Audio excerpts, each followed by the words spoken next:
दोस्तों, आज जो वाकया मैं आपको सुनाने जा रहा हूं वह कोई मामूली बात नहीं है। यह एक ऐसा सच्चा और दिल हिला देने वाला हादसा है जिसे सुनकर आप सोच में पड़ जाओगे कि क्या वाकई ऐसा भी हो सकता है। एक बेवा मां की 3 जवान बेटियां जिनकी अभी तक शादी भी नहीं हुई थी, अचानक उम्मीद से हो जाती है ना वह बाहर जाती थी, ना किसी से मिलना जुलना। फिर सवाल उठता है, आखिर यह सब किया किसने? क्या वह उनका सगा बाप था या कोई सौतेला भाई, शायद चाचा, मामा, खालू, कोई ऐसा जिसे घर का हिस्सा समझा गया, जिस पर एतबार किया गया। यह वह वाकया है जिसने पूरे गांव को हिलाकर रख दिया। घर के दरों दीवार तक कांप उठे जब हकीकत सामने आई। इस कहानी की मरकजी शख्सियत है एक गरीब औरत, बीबी सकीना। उसका पहला शौहर सालों पहले इंतकाल कर चुका था। पहले शौहर से उसका एक बेटा था, राशिद, जो उसकी दूसरी शादी के बाद भी उसी के साथ रहा। फिर बीवी सकीना ने दोबारा निकाह किया, जिससे उसे 6 बेटियां हुईं, पर्देदार, शरीफ और बहुत ही सलीकेदार। मगर किस्मत को शायद कुछ और मंजूर था। दूसरा शौहर भी ज्यादा दिन ना जी सका और वह फिर से बेवा हो गई। बीवी सकीना अपने बच्चों के लिए मेहनत करती, लोगों के घरों में बर्तन मांजती, कपड़े धोती, झाड़ू लगाती। जो थोड़ा बहुत पैसा या खाना मिलता उसी में पूरा घर चलता। राशिद, जो उसका सौतेला बेटा था, शुरू से घर में ही रह रहा था। सभी बेटियां उसे भाई समझती थीं। सब कुछ खामोशी से चलता रहा, जब तक कि एक दिन ऐसा तूफान ना आया जिसने बीवी सकीना की जिंदगी को हिलाकर रख दिया। एक दिन उसकी सबसे बड़ी बेटी फातिमा की तबीयत बिगड़ने लगी, कमजोरी, चक्कर, उल्टियां। पहले तो बीबी सकीना ने सोचा कोई मामूली बीमारी है, लेकिन जब हालत और बिगड़ी तो वह उसे शफा खाना बिलाल ले गई। डॉक्टर ने मुआयना करने के बाद सिर्फ एक जुमला कहा, आपकी बेटी उम्मीद से है। यह सुनते ही बीवी सकीना का जिस्म जैसे सुन्न हो गया। बेटी बिन ब्याही थी, पर्देदार और शरीफ। फिर यह सब कैसे हो गया? कब हुआ? किसने किया? क्यों किया? बीवी सकीना का दिमाग सुन्न पड़ गया। वह सदमे में थी। उसने पहले तो फातिमा को डांटा, जोर से चीखा, फिर गुस्से और दर्द में आकर दहाड़े मार दी। मगर जब बेटी रोते हुए सिर्फ एक ही बात कहती रही, अम्मी, मैंने किसी को देखा तक नहीं, खुदा की कसम मुझे कुछ नहीं मालूम, तो बीवी सकीना का दिल जैसे फट गया। एक मां सब समझ जाती है और बीवी सकीना जान गई कि उसकी बेटी झूठ नहीं बोल रही। लेकिन यह गम यहीं तक महदूद नहीं रहा। कुछ ही दिन गुजरे थे कि उसकी दूसरी बेटी, फिर तीसरी बेटी, वही हाल। वह भी उम्मीद से निकल आई और दोनों की जुबान पर भी वही अल्फाज थे, अम्मी, हमें कुछ भी याद नहीं, अल्लाह की कसम हमें नहीं पता ये सब कैसे हुआ। यह सब सुनकर बीवी सकीना अंदर से टूट गई। वह कई दिन तक चुप रही, रोती रही, सोचती रही, मगर कोई जवाब नहीं मिला। फिर एक दिन दिल में हिम्मत करके वह इंसाफ की उम्मीद लेकर दारुसलाम की सल्तनत के बादशाह सुल्तान सुलेमान शाह के दरबार जा पहुंची। दरबार सजा हुआ था। बादशाह तख्त पर बैठा लोगों की फरियादें सुन रहा था। इसी दौरान दरबार के दरवाजे से बीबी सकीना अंदर दाखिल हुई। चेहरा आंसुओं से भीगा हुआ, कपड़े गर्द से सने हुए, पांव नंगे और आंखों में सिर्फ एक सवाल, मुझे इंसाफ कब मिलेगा? बादशाह ने उसे देखा और पूछा, मां जी, आप क्यों रो रही हैं? क्या तकलीफ है आपको? बीवी सकीना ने इधर उधर देखा और फिर खामोश हो गई। वजीर आगे बढ़ा और नरमी से बोला, अम्मा, आप दरबार में आई हैं, जबान खोलें, बताएं आपको क्या दुख है।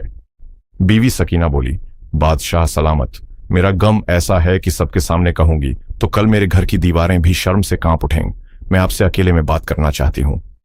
बादशाह हैरान हुआ, मगर औरत की लरजती आवाज और दर्द भरे चेहरे को देखकर बोला, इस मां को मेरे खास कमरे में लाया जाए, मैं इसका दर्द खुद सुनना चाहता हूं।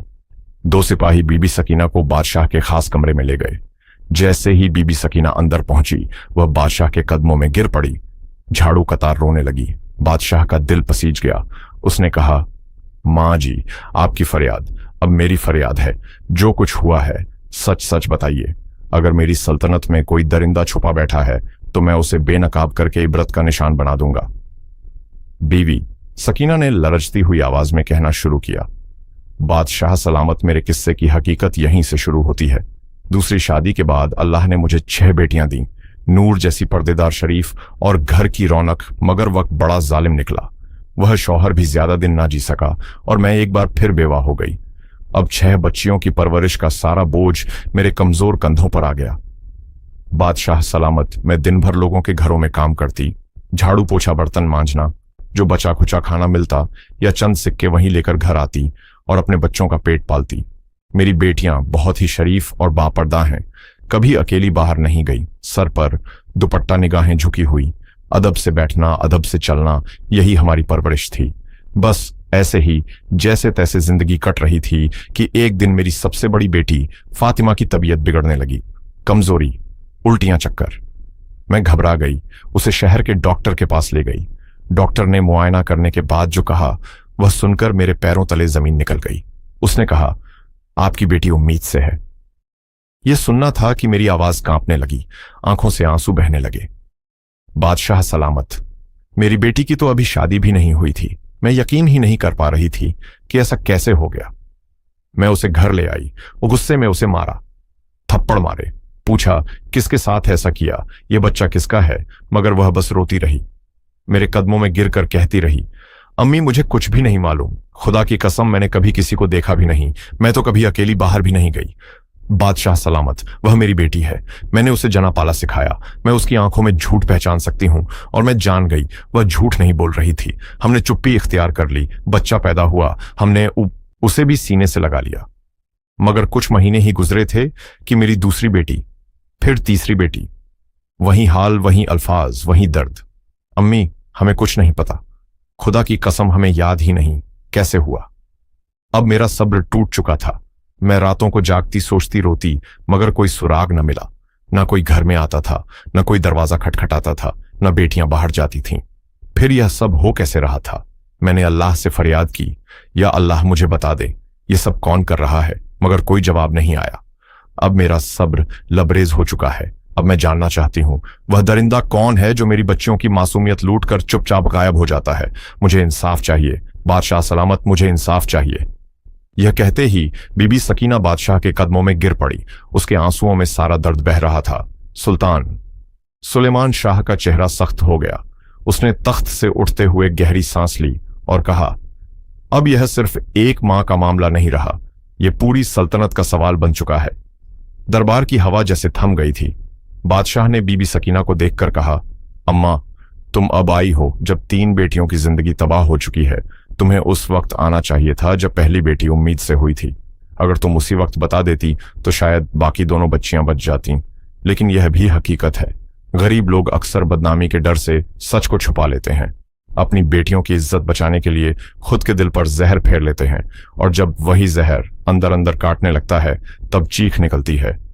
अम्मा तुम भी उन्हीं में से हो जो देर से आती हैं, मगर खैर आ तो जाती हैं। बीवी सकीना ने शर्मिंदगी से नजरें झुका ली, आंसू बहते हुए बोली, बादशाह सलामत, आप बिल्कुल ठीक फरमा रहे हैं। मुझे पहले आना चाहिए था, मगर अब जो हो चुका है सो हो चुका। अब मैं बस यही चाहती हूं कि उस दरिंदे को पकड़ा जाए जो हमारी जिंदगी को तबाह करके हर रात गायब हो जाता है। बादशाह सुलेमान शाह ने उसे देखा। अब उसके सीने में गुस्सा और इंसाफ का जोश उबलने लगा था। वो गरज कर बोला, अम्मा अब यह मामला तुम्हारा नहीं, यह मेरी सल्तनत का है। जब तक मैं जिंदा हूं किसी दरिंदे को यह इजाजत नहीं कि वह गरीब, लाचार और पाकीज़ा औरतों पर जुल्म करे और सजा से बच जाए। अगर मेरी सल्तनत में एक भी मां बेबस हो तो ऐसी सल्तनत पर लानत है। अब तुम जाओ, आराम करो। अब तुम्हारा दर्द मेरा दर्द है। बीबी सकीना खामोशी से अपनी चादर ठीक करती हुई भीगी आंखों के साथ वहां से रवाना हो गई। बादशाह दरबार में तो लौट आया, बज़ाहिर लोगों की फरियादें सुनता रहा, मगर दिल और दिमाग एक ही सवाल में उलझा था। आखिर वो है कौन जो दिन के उजाले में फरिश्ता बनकर घूमता है और रात के अंधेरे में दरिंदा बनकर एक मां की 3 बेटियों की असमत लूट लेता है? बादशाह अपने कमरे में गया और फौरन वजीर खास को बुलाया। वजीर ने जब बादशाह सुलेमान शाह के चेहरे पर परेशानी के गहरे साए देखे तो आगे बढ़कर अदब से पूछा, बादशाह सलामत, कौन सी बात है जो आपको इतनी तकलीफ दे रही है?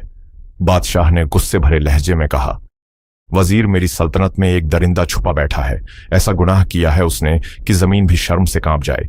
एक मां की 3 मासूम बेटियों को तबाह कर दिया गया है और वह मां आज मेरे दरबार में रोती रही। क्या यही है हमारे इंसाफ का? मयार वजीर ने अफसोस भरे लहजे में सिर झुकाकर कहा, बादशाह सलामत, यह वाकई बहुत बड़ा जुर्म है। अब हुक्म दें, हमें क्या करना है?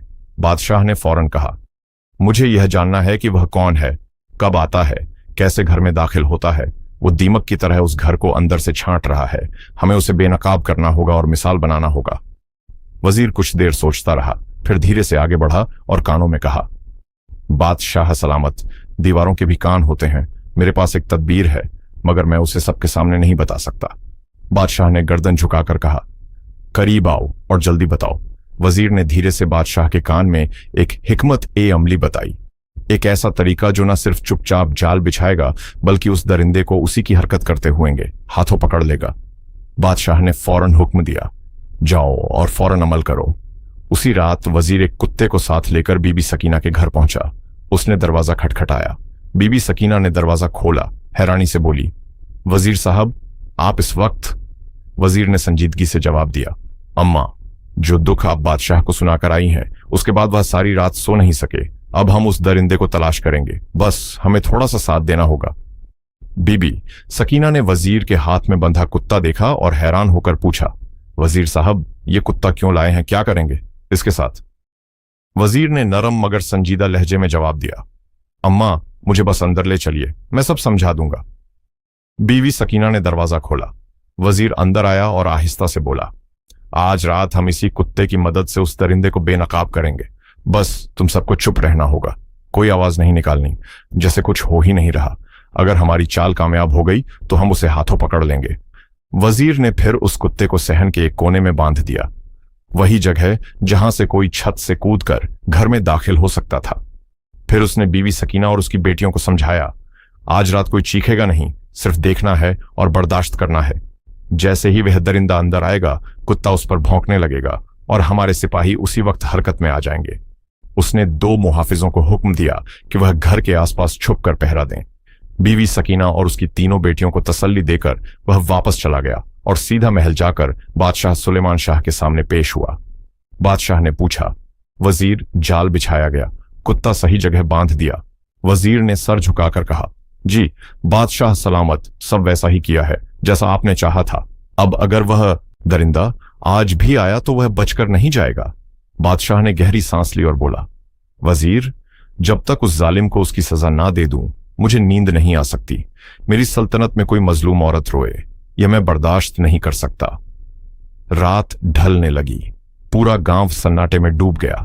चांद की रोशनी में खामोशी भी थी और एक अजीब सा खौफ भी। आधी रात के करीब बीवी सकीना के घर की छत पर एक साया दिखाई दिया। एक शख्स दबे पांव आया, छत से नीचे कूदा और सहन में उतर गया। अगले ही पल कुत्ता जोर जोर से भौंकने लगा। आवाज इतनी तेज थी कि बीबी सकीना और उसकी बेटियां जाग गईं और आसपास छुपे हुए सिपाही भी फौरन हरकत में आ गए। बीबी सकीना ने दिल थाम लिया, बेटियों को पास करके बैठ गई। वह आ चुका था। वही दरिंदा सिपाही दौड़कर अंदर आए। वो नकाबपोश शख्स भागने लगा, मगर सिपाहियों ने उसे दबोच लिया। उसके हाथ मरोड़कर जमीन पर गिरा दिया गया। चेहरे पर काला कपड़ा बंधा हुआ था। वो अपनी पहचान छुपाना चाहता था। सुबह हुई, बादशाह का दरबार सजा। वो मुजरिम हथकड़ी में जकड़ा हुआ, सर झुकाए घुटनों के बल बैठा था। बीबी सकीना अपनी 6 बेटियों के साथ दरबार में दाखिल हुई। बादशाह सुलेमान शाह ने इशारा किया। दरबार खाली करवा दिया गया। अब वहां सिर्फ 4 लोग मौजूद थे। वो मुजरिम बादशाह, वजीर और बीबी सकीना अपनी बेटियों के साथ। अब वक्त था सच सामने लाने का, पर्दे हटाने का। बादशाह ने सख्त लहजे में कहा, तुझे मेरा डर नहीं रहा? क्या तुझे नहीं पता कि मेरी सल्तनत में किसी औरत की इज्जत पर हाथ डालने वाले की सजा जो सिर्फ मौत है?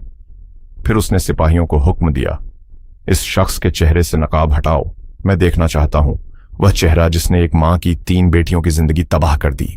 जैसे ही नकाब हटाया गया, एक गहरी खामोशी छा गई। बीवी सकीना की आंखों में हैरत, तकलीफ और गुस्से का तूफान उठ खड़ा हुआ। वो चीख कर बोली, राशिद, तूने यह क्या किया? वह वही सौतेला बेटा था जो बीबी सकीना के पहले शौहर से था, जो उसी घर में उनके साथ पला बढ़ा था, जिसे बीबी सकीना ने कभी अपने बेटे से कम नहीं समझा था और सब बेटियां उसे भाई कहती थीं। बीबी सकीना आगे बढ़ी, उसके चेहरे पर थूक दिया, तू दरिंदा है, बेशर्म है इन बच्चियों के साथ। तूने यह क्या किया? इन्हीं के साथ तू बड़ा हुआ। तू तो इनका भाई था, इनकी हिफाजत करने वाला, और तू ही निकला इनकी इज्जत का कातिल। फिर उसने एक जोर का थप्पड़ मारा। बेटियां सहम गई, रोने लगी। बादशाह ने तलवार खींची और उसके सर के पास रखकर गरजता है, अब बोल, सच सच बता, तूने यह सब क्यों किया? अगर एक लफ्ज भी झूठ बोला तो यह तलवार तेरा सर चीर देगी। राशिद की सांसें तेज हो गईं, चेहरे पर खौफ छा गया। उसने कांपती आवाज में कहना शुरू किया, बादशाह सलामत, मैं बीबी सकीना का सौतेला बेटा हूं। ये सारी बेटियां मेरी सौतेली बहनें हैं। मेरे वालिद का इंतकाल बहुत पहले हो गया था। बीबी सकीना ने मुझे अपनी बेटियों के साथ ही पाला, मगर मेरे दिल में उनके लिए नफरत और जलन पलने लगी। जब बेटियां और जवान होने लगी, उनकी खूबसूरती देखकर मेरी नीयत बदल गई। मैं जानता था यह मुझे कभी अपना नहीं मानेंगी। मैंने बीवी सकीना से कहा कि बड़ी बेटी की शादी कर दो, मगर उन्होंने मेरी बात को अहमियत नहीं दी। मुझे लगने लगा कि यह सब एक दिन शादी करके चली जाएंगी और मेरे अंदर का शैतान जाग गया। मेरी हवस ने मुझे अंधा कर दिया। मैंने सोचा रात के अंधेरे में अगर मैं चाहूं तो इन पर हाथ डाल सकता हूं, कोई मुझे पकड़ नहीं पाएगा। मैं हकीम के पास गया और उससे ऐसी बूटी मांगी जिसे सूंघते ही इंसान बेहोश हो जाए। वो बूटी 4 से 5 घंटे तक असर करती थी। रात के अंधेरे में मैं छत से नीचे उतरता और अपनी सौतेली बहनों को वह बूटी सूंघा देता, जिससे सब बेहोश हो जाती। फिर मैं अपनी हवस पूरी करता, जिस बहन को चाहता उस पर जुल्म करता, फिर उसी तरह उसके कपड़े पहनाकर सब कुछ पहले जैसा कर देता, ताकि जब उन्हें होश आए तो उन्हें कोई इल्म ना हो। मैं वापस ऊपर चला जाता और दिन भर सब कुछ ऐसे चलता जैसे कुछ हुआ ही नहीं। किसी को कुछ महसूस नहीं होता। यह गुनाह मैंने बार बार किया, कई महीनों तक। आज रात अगर मुझे छत पर बंधा वह कुत्ता पहले ही दिख जाता तो शायद मुझे शक हो जाता कि कोई चाल बिछाई गई है, मगर मैं समझा यह कोई पालतू जानवर होगा। मेरा ध्यान तो सिर्फ अपनी हैवानियत पर था, इसलिए मैं आ गया और पकड़ा गया। इतना कहकर वह खामोश हो गया। दरबार में गहरी खामोशी छा गई। बीवी सकीना के चेहरे पर एक मां का दर्द साफ नजर आ रहा था। बेटियों की आंखों में सदमा और आंसू थे। बादशाह सुलेमान शाह का चेहरा गुस्से से तमतमाने लगा। उसने वजीर की तरफ देखा और सिर के हल्के से इशारे से हुक्म दिया। वजीर ने तलवार मयान से निकाली, आगे बढ़ा और एक ही वार में उस दरिंदे राशिद का सिर धड़ से जुदा कर दिया। उसका जिस्म कुछ लम्हों तक तड़पता रहा और फिर हमेशा के लिए खामोश हो गया। दरबार में इंसाफ का बोलबाला हो चुका था। बादशाह ने बीबी सकीना की तरफ देखा और नरमी से कहा, अम्मा, अगर तुम पहले आ जाती तो शायद तुम्हारी बेटियां यह जुल्म न सहती, मगर अब जो हो गया वह वापस नहीं आ सकता। मगर मैं वादा करता हूं कि तुम्हारी तीनों बेटियों को वह खुशियां मिलेंगी जिनकी वह हकदार हैं। बादशाह ने अपनी सल्तनत के 3 नेक, इज्जतदार और साहिब हैसियत नौजवानों को चुना और उन 3 बेटियों का निकाह उनके साथ करवा दिया। जहेज में सोना, चांदी, माल और दौलत सब दिया गया। बीवी सकीना बादशाह के कदमों में गिर पड़ी और आंसुओं में भीगते हुए बार बार शुक्रिया अदा करती रही। बादशाह ने उसका सर थाम कर कहा, जब तुम्हारी बाकी 3 बेटियां भी जवान होंगी तो मुझे जरूर बताना, मैं उनके लिए भी इज्जतदार रिश्ते तलाश करूंगा। मेरी सल्तनत में कोई बेटी अकेली नहीं है। हर मजलूम मां मेरी मां है और हर बेटी मेरी बेटी। और यूं एक इंसाफ पसंद ने एक मजबूर मां को उसका हक दिलाया और एक दरिंदे को उसके गुनाह की बदतरीन सजा दी। अगर आप पर भी जुल्म हो रहा है तो खामोश मत रहिए। बदनामी का डर, समाज की परवाह, यह सब छोड़िए। हक के लिए आवाज उठाइए, जुल्म के सामने खड़े हो जाइए, क्योंकि अगर आप चुप रहे तो यह दुनिया आपकी इज्जत, आपका सुकून और आपका वजूद तक निगल जाएगी। जो शख्स किसी मजलूम की मदद करता है, अल्लाह ताला खुद उसकी मदद करता है। तुम में से सबसे बेहतरीन वह है जो अपने घर वालों के लिए बेहतरीन हो। अल्लाह मेरी इस कहानी को हिदायत और नेकी का जरिया बना और जो भी इसे सुने या पढ़े उसके दिल को नरमी और आंखों को रोशनी दे। अगर आपको यह कहानी दिल से लगी हो तो इसे लाइक करें, अपने दोस्तों के साथ शेयर करें और चैनल को सब्सक्राइब करना ना भूलें, ताकि आपको आगे भी इस तरह की हकीकत से जुड़ी दिल को छू लेने वाली कहानियां मिलती रहे। शुक्रिया।